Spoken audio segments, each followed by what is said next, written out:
Berkeliling ke sejumlah taman di Palembang kini sedang dilakoni pemuda Palembang Ahmad Yusuf. Dengan menggunakan sepeda motor sederhana dan sejumlah properti, ia pun menjajakan kopi ala barista keliling. Salah satunya di taman bermain di Jalan Balap Sepeda Palembang ini. Dengan penuh semangat, ia mulai menata perlengkapan baristanya hingga tersusun rapi di atas sepeda motornya.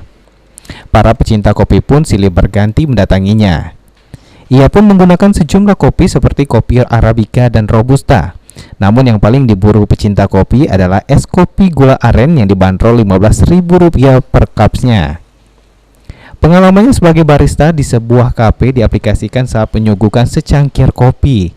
Biji kopi ditimbang lalu dihaluskan kemudian dicampur gula aren dan es batu. Rasanya begitu menyegarkan.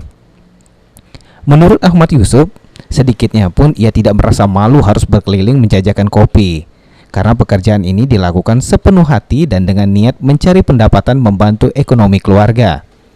Berkat ulet dan kegigihan, kopi kelilingnya mulai mendapatkan tempat di hati warga. Terlihat puluhan cup kopi laku terjual setiap harinya. Para penikmat kopi pun mulai memuji rasa kopi ala barista keliling ini.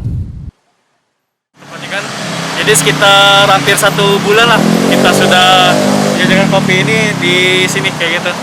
Kenapa Mas harus keliling? Kita sih karena emang antologi kopi ini harapannya itu bisa menjadi kopi untuk semua kalangan kayak gitu. Jadi kita keliling itu dengan harapan baik siapapun yang lewati jalan ini maupun yang lewat atau apa kan bisa juga ngerasain nikmatnya kopi kita gitu. Nggak harus ke tempat-tempat yang anti mainstream. Ahmad mengatakan sangat mencintai profesi sebagai barista ini. Karena itu, meski harus menjadi barista keliling, ia ingin para pelanggan bisa mencicipi kopi yang murah, namun bukan murahan, setara kopi di restoran kopi umumnya. Abidin Riwanto, Pal TV.